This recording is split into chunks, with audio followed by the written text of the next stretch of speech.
com o último sola. Só lhe deu glória. E faz todo sentido que se encerre dessa maneira.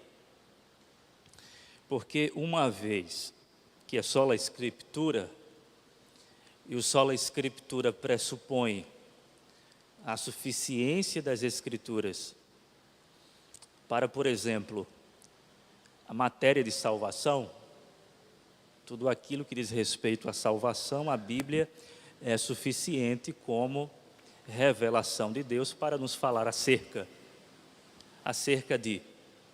E esse conteúdo que nós temos na Escritura, que é suficiente para nos comunicar algo sobre a salvação, esse conteúdo diz respeito à salvação somente pela graça, somente pela fé e somente por Cristo. Se é somente pela graça, somente pela fé em Cristo Jesus, então, somente a Deus a glória.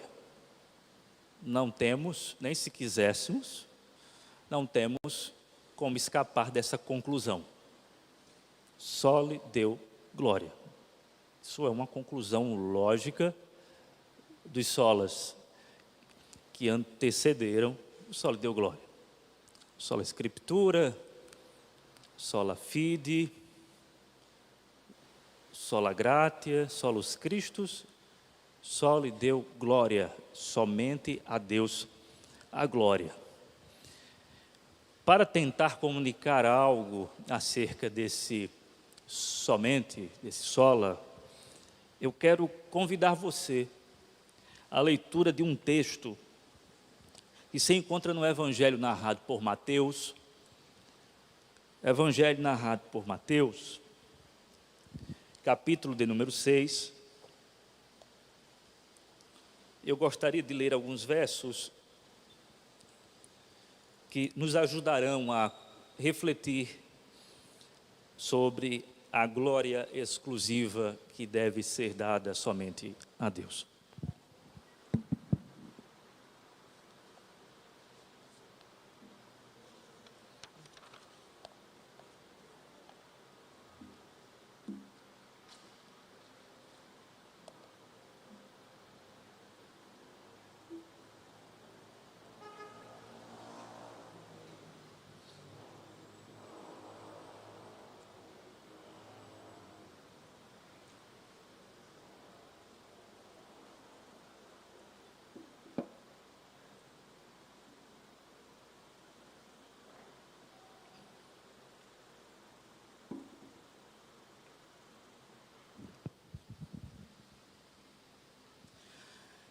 Mateus capítulo 6.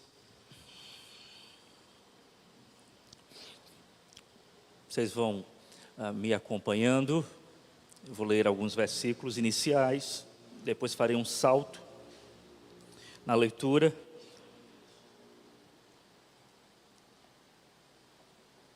Tenham cuidado de não praticar suas obras de justiça diante dos outros, para serem vistos por eles. Se fizerem isso, vocês não terão nenhuma recompensa do Pai Celestial. Portanto, quando der esmola, não anuncie isso com trombetas, como fazem os hipócritas nas sinagogas e nas ruas, a fim de serem honrados pelos outros.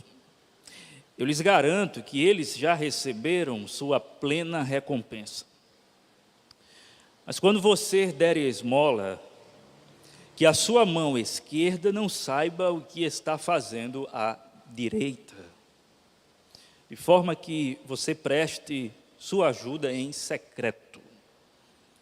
E seu pai que vê o que é feito em secreto, o recompensará.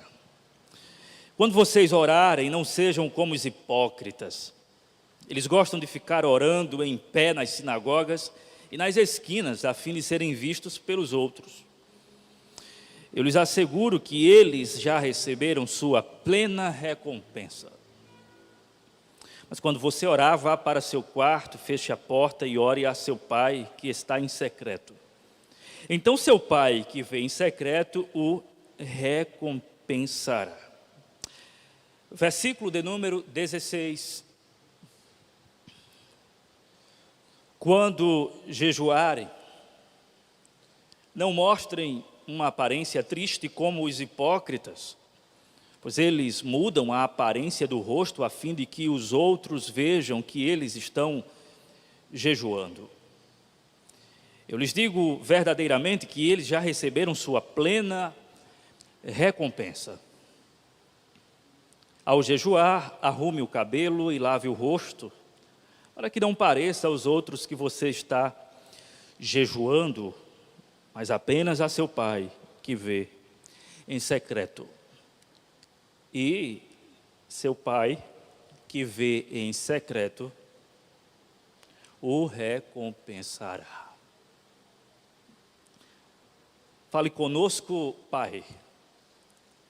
Que o teu Santo Espírito instrumentalize esta palavra com o propósito de alcançar cada coração aqui presente, como também aqueles que estão do outro lado da tela, acompanhando, assistindo, ouvindo, vendo.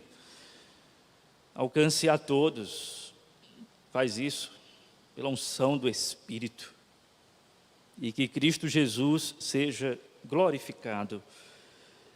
Assim oramos. Amém. Podemos dizer, sem medo de errar, que a suprema ambição de Jesus Cristo em seu ministério terreno foi glorificar única e exclusivamente o Pai. Em todo o tempo, quando nós olhamos para as narrativas dos evangelhos, ou dos evangelistas, nós encontramos Jesus em seu ministério terreno, seja fazendo milagres, ajudando pessoas, socorrendo-as, ministrando a elas. Tudo que Jesus faz tem o propósito supremo de glorificar o Pai. Ele deixa isso muito claro em suas ações e em suas palavras. Ele mesmo vai dizer, por exemplo, no Evangelho segundo João, capítulo 8, versículo 50, ele diz assim: olha, eu não estou aqui para buscar a minha própria glória. Estou aqui buscando a glória do Pai. Em outro momento, no Evangelho narrado por João, Jesus vai dizer: Pai, em oração, glorifica o teu nome. Em sua oração conclusiva, em João capítulo 17, Jesus vai dizer: Pai, glorifica o teu Filho, que o teu Filho te glorificará. Esse é o propósito supremo. E ele vai dizer o seguinte: eu te glorifiquei. E aqui entenda que ele está usando o verbo colocando como algo acabado. Eu te glorifiquei, levando a cabo a obra que me deste para realizar. Jesus, em seu ministério terreno, enquanto palmilhou essa terra amaldiçoada por Deus, por conta dos nossos pecados, em todo o tempo ele estava procurando a glória do Pai. Com efeito, por dedução lógica, nós podemos dizer que a condição sine qua non, única, própria, de todo aquele que deseja ser reconhecido como discípulo de Jesus, a condição é viver única e exclusivamente para o louvor da glória de Deus. A pergunta que rege a nossa reflexão é: como viver para o louvor da glória de Deus? Nós poderíamos responder muito precisamente, de maneira precisa, de maneira cirúrgica, com a teologia de Lutero sobre a vocação, ou a teologia da vocação. Isto é, todos os crentes foram vocacionados por Deus, trabalhem eles na igreja ou fora dela, todos foram vocacionados em seus respectivos trabalhos para viverem para o louvor da glória de Deus. Ponto. Eu não gostaria, todavia, de ir nessa perspectiva mais holística, embora isso seja muito interessante para nós. Você que é professor, você ensina ou deve ensinar para o louvor da glória de Deus, seja na faculdade, seja no ensino médio, seja onde for. Você que é médico, você deve exercer a medicina para o louvor da glória de Deus. Você que é administrador, você deve exercer a sua função para o louvor da glória de Deus. Seja qual for a sua função, você deve exercê-la para o louvor da glória de Deus. Não obstante, eu quero olhar para o texto que nós acabamos de ler, e entender alguns princípios basilares a partir dos quais nós podemos fundamentar a nossa espiritualidade para sabermos se temos vivido para o louvor da glória de Deus. A pergunta, então, é a seguinte: como desenvolver uma verdadeira piedade, que é a base de toda a espiritualidade, como desenvolver uma verdadeira piedade para o louvor da glória de Deus? Porque quando eu falo espiritualidade, irmãos, entendam aqui, quando eu falo piedade, entendam aqui espiritualidade. E espiritualidade nós temos várias, principalmente nessa época chamada de pós-moderna. Nós temos várias propostas de espiritualidade, mas há uma proposta única e exclusiva, que é a proposta de Cristo Jesus para o discipulado. E o discipulado coloca para os discípulos uma proposta única, e essa proposta única tem como telos, como objetivo, como fim, o louvor da glória de Deus. E Jesus então fala aos seus discípulos sobre como viver para a glória do Pai. Isto é, exalando a sua própria espiritualidade, seu modo de viver, Jesus diz aos seus discípulos como eles devem se comportar. E aqui no Sermão do Monte, como você já pôde perceber, Jesus faz um claro contraste com a religiosidade farisaica. A religiosidade farisaica serve como um exemplo a não ser seguido. E esse exemplo a não ser seguido faz um contraste. E qual é o contraste? Como é que os discípulos devem viver? Na contramão dessa proposta religiosa farisaica, mas com algumas propostas que devem ser executadas e que os próprios fariseus executam, como, por exemplo, dar esmolas, orar, jejuar. O problema, então, não está em dar esmola. O problema não está na oração. O problema também não está no jejum. O problema está em pelo menos 3 coisas: na forma, no motivo e na recompensa. Forma, motivo e recompensa. A depender da forma, do motivo e da recompensa ou expectativa, se você quiser entender dessa forma, isso vai determinar se vivemos para a glória de Deus, única e exclusivamente para a glória de Deus, ou se vivemos para a nossa própria glória. Então, nós começamos pela forma. Os fariseus têm uma forma. E qual é a forma? A forma é exibicionista. Isso fica muito claro, irmãos, quando Jesus descreve a exibição religiosa dos fariseus com detalhes vívidos e até cômicos.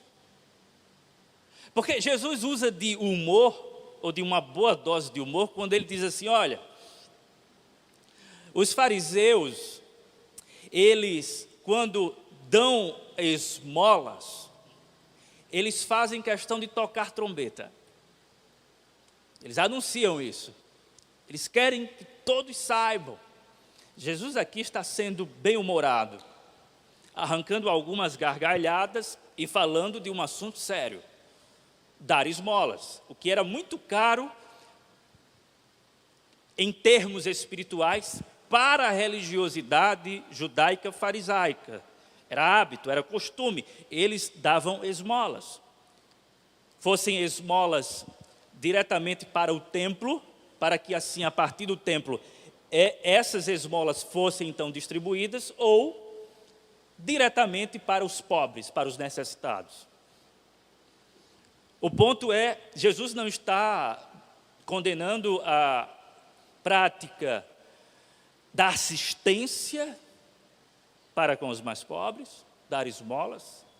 Mas Jesus está condenando a exibição.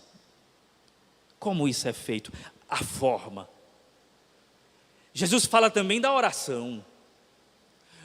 Uma atividade espiritual que nenhum religioso pode prescindir dela. Mas quando esses religiosos oram, eles fazem isso nas esquinas, com muita eloquência, voz alta, porque eles querem impressionar os outros.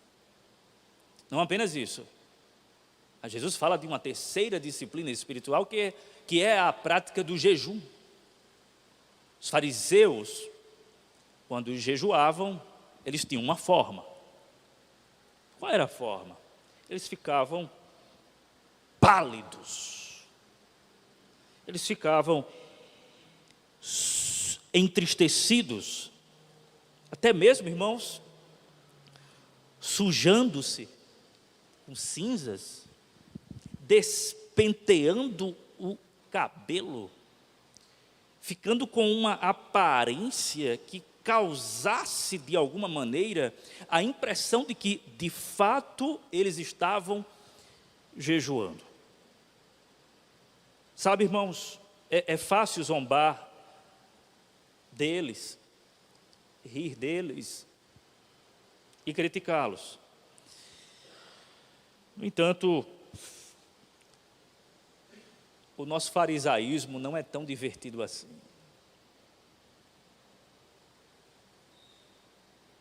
Nós temos uma dificuldade de se colocar no lugar dos fariseus, não sei porquê. Claro, eles causam alguma ojeriza. Jesus está falando contra eles. E nós costumamos calçar as sandálias dos discípulos. Porque isso vai fazer um bem enorme para a nossa alma.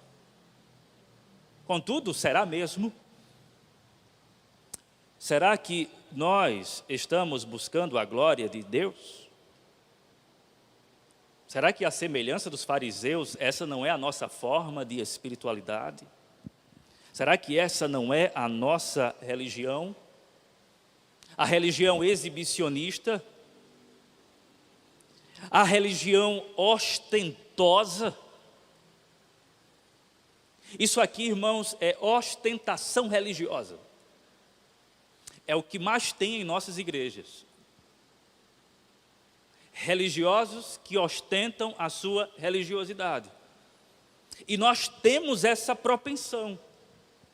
Porque há farisaísmo em nós. Se há pecado em nós, há farisaísmo em nós. Então, há uma tendência nossa de sermos fariseus, em algum grau, em alguma medida, e de ostentarmos a nossa religiosidade. Nós já sabemos que não vale a pena ostentar as coisas que o mundo ostenta. Mas nós caímos na cilada de ostentar as coisas que o mundo não ostenta, mas que a religião ostenta. Eu sei, irmãos, que nós não iremos tocar trombeta à semelhança dos fariseus.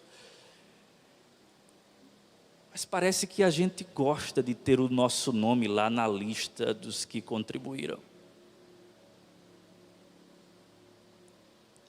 Nós gostamos quando falam do nosso nome. Nós gostamos de dizer que fazemos parte de grupos de oração. Nós gostamos de exibir nossa vida de oração. Fazemos questão de que os outros saibam, de alguma forma, que nós oramos. O jejum, às vezes até queremos disfarçar, mas o disfarce pode servir como o contrário. Eu já tive, pelo menos em 2 oportunidades ou 3, não lembro agora, a experiência de me deparar com o seguinte: a pessoa estava em jejum, você não sabe que a pessoa estava ou está em jejum, e aí por alguma razão você pergunta o porquê que a pessoa não vai comer. E a pessoa diz assim: não posso falar. Por que não pode falar? É comigo e com Deus. Isso já deixa claro que a pessoa está fazendo jejum. E muita gente diz assim, eu já escutei muito isso: ah, mas porque se eu falar quebra. Não quebra nada, irmãos, quebra comer. A questão não é o falar, é o como se fala. Eu posso muito bem dizer para os irmãos se eu estou jejuando ou não. Não há problema nisso. A questão é como eu estou ostentando isso. E se eu estou ostentando isso. É a forma disso. E o que Jesus pede para os seus discípulos? Uma espiritualidade que, ao contrário da espiritualidade farisaica, que é exibicionista e que ostenta algo, a espiritualidade dos seus discípulos seja uma espiritualidade secreta. E a palavra em secreto, a expressão em secreto, aparece repetidas vezes no texto. Em secreto, em secreto, em secreto, em secreto, em secreto. Em secreto, em secreto. Isso é repetido no texto. E assim nos dá uma chave hermenêutica, interpretativa. O que é que Jesus está falando? Ele está falando justamente do exato oposto. Ele está falando de uma espiritualidade que não tenta demonstrar algum grau de espiritualidade, não tem necessidade, mas que vive a espiritualidade normalmente. Claro que quando Jesus fala sobre orar no quarto, e Jesus está falando de um lugar de intimidade, mas o contraste fica claro com os fariseus. Eles oram para que as pessoas sejam impressionadas quando eles ostentam a oratória da oração com um conteúdo bastante carregado de religiosidade e piedade. O que é que os discípulos devem fazer? Orar em secreto. A forma da espiritualidade.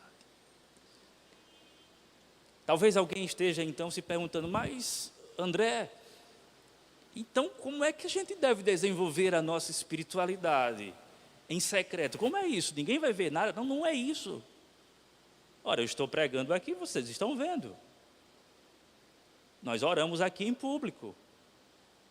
A questão é qual é o espírito que está conduzindo essas nossas atividades.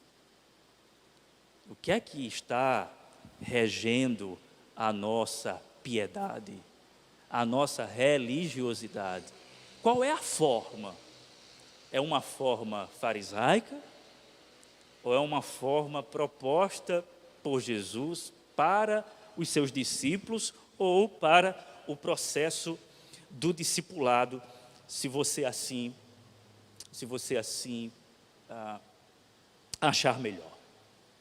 Então, tenhamos cuidado com a forma, porque a forma que ostenta, ela não dá glória a Deus. E a forma que é em secreto, procura somente a glória de Deus. Mas por trás das formas, há motivações. E aqui, irmãos, antes de continuar, percebam essa tríade: oferta, oração e jejum. Jesus, de alguma maneira, então, está abarcando a vida como um todo. A minha relação para com o próximo, a minha relação comigo, no caso do jejum, e a minha relação com Deus, no caso da oração. Colocando o jejum por último, a minha relação com o próximo, a minha relação com Deus e a minha relação comigo. Então eu tenho essa tríade, e o Senhor está dizendo: olha, se alguma coisa não funcionar bem aqui, o resto não funcionará. Porque são pontos centrais da vida. Minha relação com o próximo, minha relação com Deus e minha relação comigo. E Jesus então fala das motivações. O que é que motiva então os fariseus a esse tipo de comportamento? O que é que eles estão buscando? Ora, irmãos, eles estão chamando a atenção para si mesmos, com o intuito de ganharem a admiração dos outros. E aqui perceba que o texto vai em uma escada, né? Porque é diante dos outros, para serem vistos pelos outros, para serem honrados pelos outros. Diante dos outros, eles praticam espiritualidade diante dos outros, para serem vistos pelos outros, para serem honrados pelos outros. Então, a busca é essa, e essa busca é a motivação. O que está por detrás, a mola propulsora dessa religiosidade / espiritualidade é ganhar os aplausos humanos, é impressionar, como eu já falei, e aqui fazer algum tipo de espetáculo religioso. E note, a palavra que Jesus vai usar com frequência e que também nos dá pistas do que está acontecendo é hipócritas, hipócritas, hipócritas. Então, o termo aqui é muito claro. O termo grego aqui, hipócrites. Então, a ideia é de um ator, de alguém que está fingindo algo e que não é aquilo. Então, o fariseu típico desse contexto aqui é um ator. Ele vivencia o simulacro da fé. Ele está o tempo inteiro, através da sua ostentação, se escondendo por detrás dela, não revelando aquilo que ele é de fato. É um jogo de máscaras. Ele ele coloca a máscara do dar esmolas, ele coloca a máscara da oração e ele coloca a máscara do jejum. Mas ele não é nenhuma dessas coisas. Ele é um hipócrita. E aqui, irmãos, eu preciso colocar uma nota de rodapé. Da mesma forma que todo mundo aqui tem grau de farisaísmo, e nós lutamos contra isso. Todo mundo aqui também tem grau de hipocrisia. Começar do pastor da igreja. Todos têm. E é importante que se diga isso, porque há quem critique a igreja dizendo assim, é um bando de hipócritas. E aí você pode concordar em parte. Em parte. Por que em parte? Porque de fato nós ainda carregamos uma natureza pecaminosa. E a hipocrisia. E nós até podemos dizer assim, cabe mais um hipócrita também na igreja, se você quiser. Mas isso não é uma verdade total, completa. Por quê? Porque o hipócrita mesmo, é aquele que não se reconhece como pecador. Ele é um mentiroso.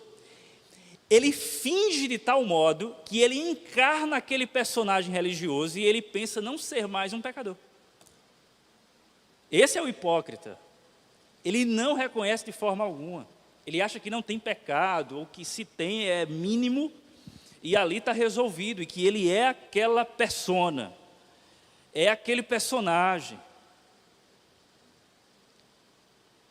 O Dr. R.C. Sproul, quando vai fazer o comentário desse texto, ele no seu contexto norte-americano, ele vai usar o exemplo hollywoodiano. Eu acho muito interessante, quando ele tenta fazer essa comparação, ele diz, olha, a maioria dos atores aqui que ganham o Oscar, quando eles vão dar entrevista à Vera, eles acabam tropeçando, por vezes, nas palavras. E ele diz assim, é muito diferente do que a gente vê nos filmes.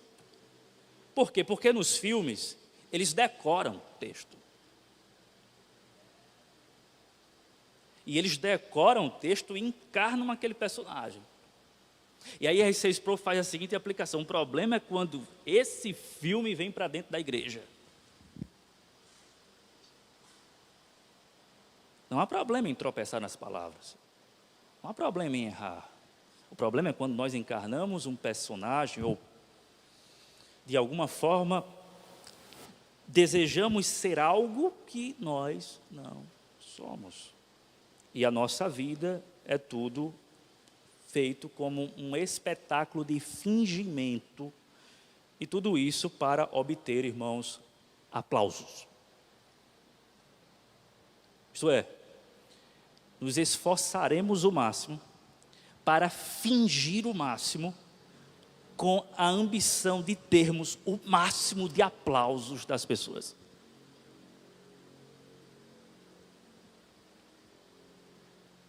A motivação, perceba, não é a glória de Deus, é a glória própria, a glória particular, a glória pessoal. E a diferença aqui está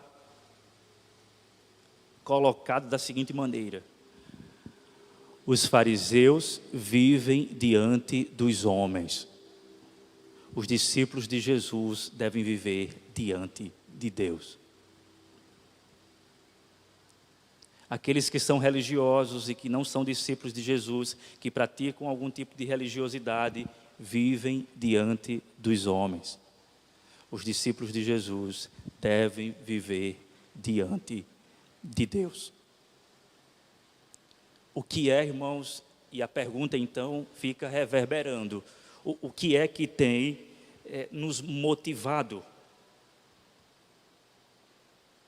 O que é que tem, de fato, sabe, feito com que busquemos a espiritualidade, as práticas espirituais? O que é que tem nos mobilizado? O que mobilizou Jesus em sua obediência redentiva, o que incluía milagres, era apontar para a glória de Deus. E o nosso desafio como discípulos de Jesus é trilhar o mesmo caminho. É dar esmolas, é orar, é jejuar, é cumprir com essa tríade que resume bem a nossa vida e fazer tudo para a glória de Deus. Forma, motivação e por fim vem a recompensa ou a expectativa. Os fariseus têm uma forma, ela é ostentosa, tem uma motivação, e essa motivação é glória própria, diferente dos discípulos, que deve ter uma vida espiritual em secreto, uma piedade em secreto, e sem ter por detrás, obviamente, essa gana por aplausos humanos, por glória própria, mas sim buscando sempre a glória de Deus. E agora nós chegamos na expectativa. Qual é a expectativa dos fariseus? Qual é a recompensa deles? A recompensa deles, irmãos, e a expectativa deles se mistura com a motivação. Porque se eles estão motivados para terem aplausos, então Jesus diz, é tudo que vocês têm. Jesus começa, irmãos, dizendo no início do texto que eles não têm nenhuma. Quando ele diz assim, tenham cuidado de praticar suas obras de justiça diante dos outros para serem vistos por eles. Se fizerem isso, vocês não terão nenhuma recompensa do Pai, nenhuma recompensa. Só que mais à frente Jesus vai dizer assim,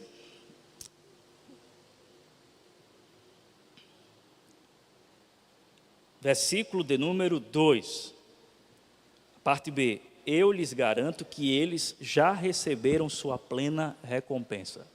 Jesus sai de nenhuma, ele diz, olha, não há nenhuma recompensa, só que ele está dizendo no âmbito de receber do Pai, não há, mas há uma plena recompensa. E qual é a plena recompensa? Os aplausos. Acabou. Pode agora desarmar o teatro e pode voltar para casa, sem recompensa, só com os aplausos. E isso é tudo. E esse é o problema, quando isso é tudo, acabou. A vida acabou. Qual é a recompensa dos discípulos que devem viver em secreto, que devem viver uma piedade em segredo, no sentido de não ostentar, que buscam a glória de Deus? Qual é a recompensa deles, irmãos?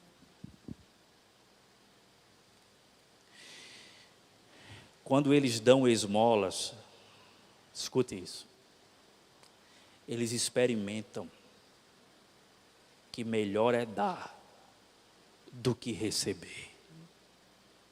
Quando eles oram, eles recebem a recompensa de serem ouvidos pelo Pai. Quando eles jejuam, eles recebem a recompensa de estar num relacionamento com Deus.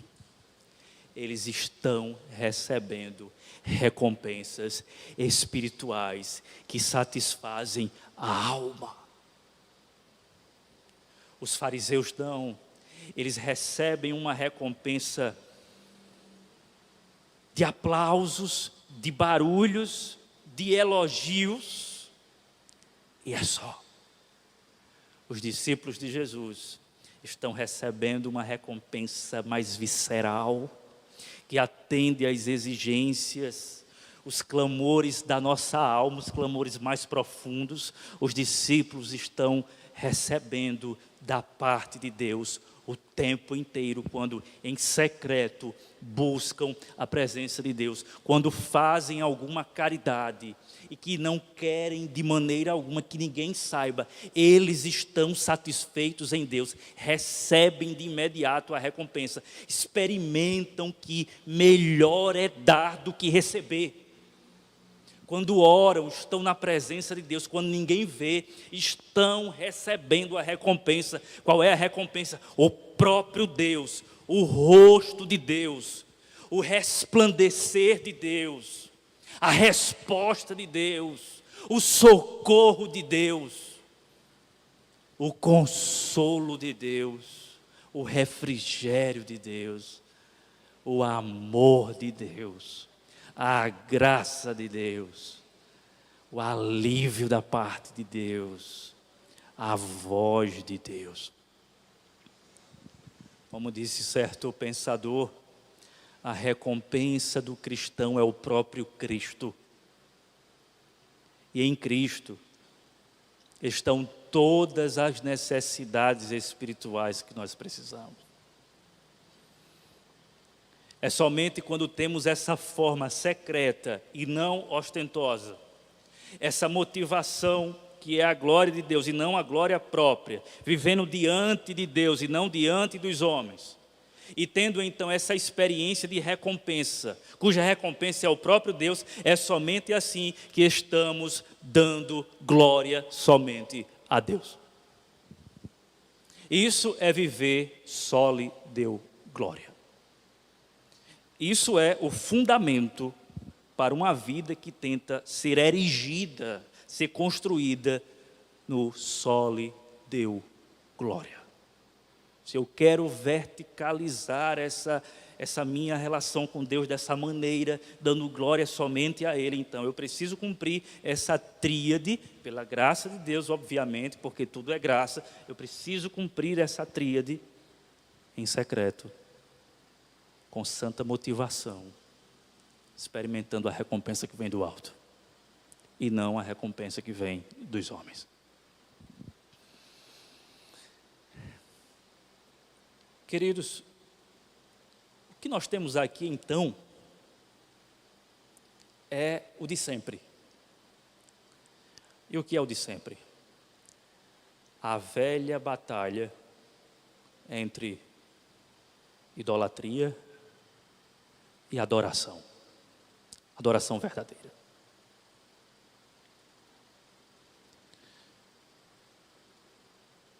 Nosso coração, de fato, é uma fábrica de ídolos, sabe, irmãos? É uma indústria pecaminosa que fabrica muitos ídolos.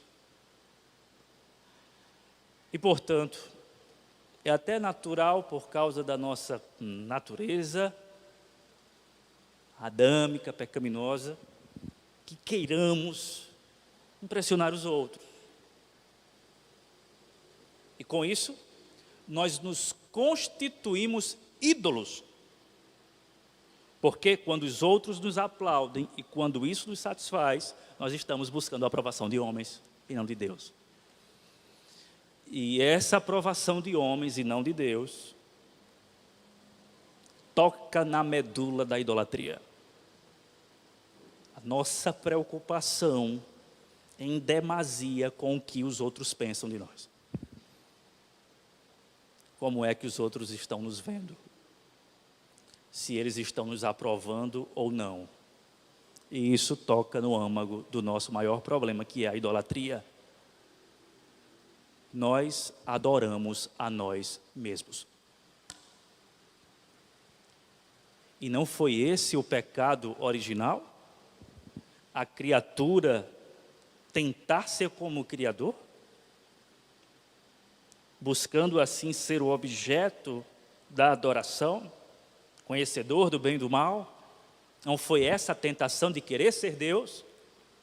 E não é essa a tentação que até hoje ronda o nosso coração e faz pressão no nosso coração para que o nosso coração se renda e assim a nossa vida seja querendo ser Deus o tempo inteiro, querendo que as coisas girem ao nosso redor, querendo que saia tudo do nosso jeito, querendo que todo mundo nos escute, querendo a aprovação de todos, e que se alguém discorda de nós, nós ficamos magoados, ficamos chateados e o mundo se acaba.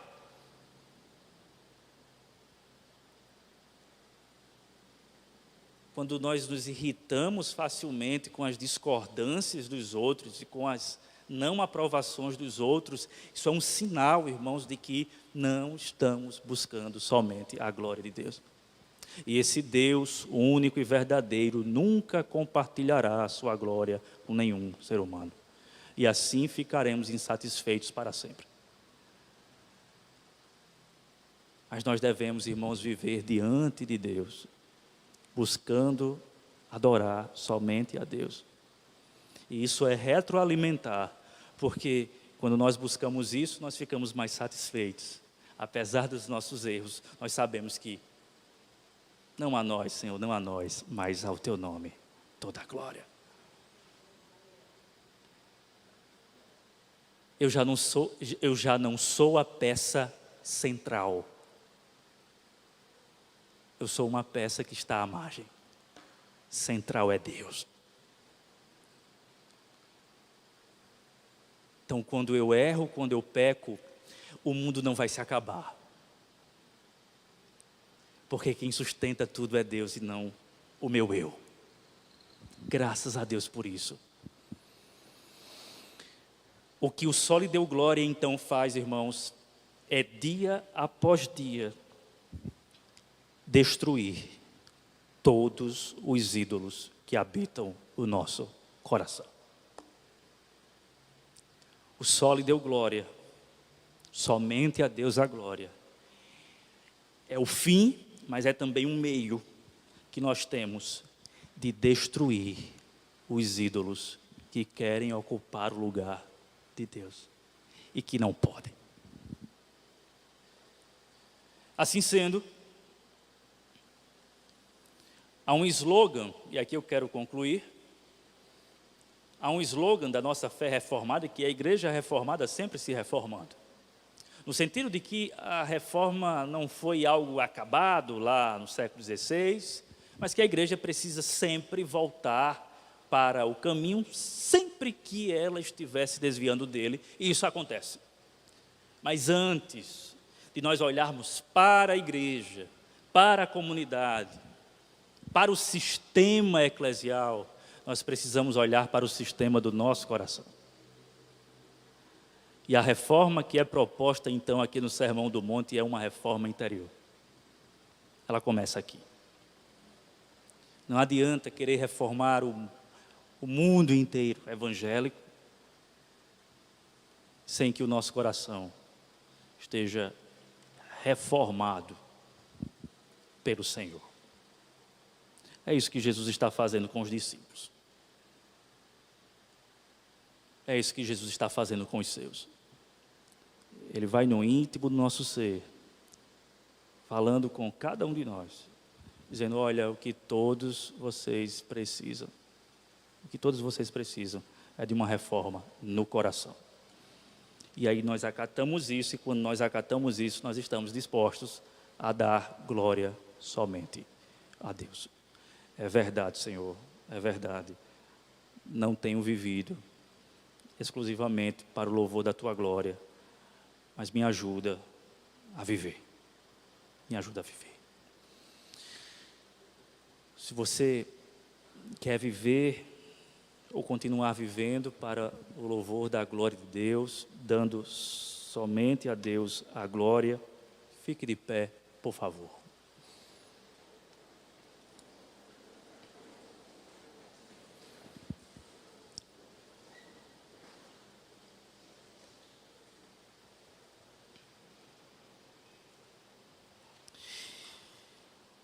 Senhor, não é possível falar da Tua glória e não ficarmos humilhados. Não é possível. Não é possível falar da Tua glória com conforto. Porque o nosso coração está disputando o tempo inteiro a glória que pertence só ao Senhor. Mas nós sabemos que o nosso coração só ficará satisfeito plenamente com a glória que é do Senhor. Buscando a glória que é do Senhor.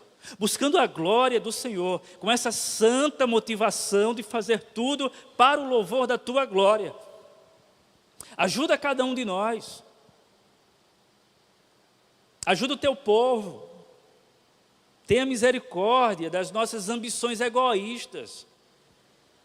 Tenha misericórdia de cada um aqui que tenta, que erra, que não consegue, mas que todo domingo está aqui dizendo: Senhor, me redirecione, me coloque no alvo, quero acertar o alvo que é viver para o louvor da Tua glória. É isso que importa de fato. Não, Senhor, não queremos e nem vale a pena viver diante dos homens. Vale a pena viver diante dos Teus olhos, em secreto, na Tua presença, clamando de dia e de noite, e experimentando já da recompensa, o próprio Senhor em nossas vidas. Nós te agradecemos por esse momento, ouvindo a tua voz, ouvindo a tua palavra. Receba a bênção. Que a graça do Senhor Jesus, o amor de Deus nosso Pai e as consolações do Espírito Santo repousem sobre cada um de nós, desde agora e para todo sempre. E a igreja diz...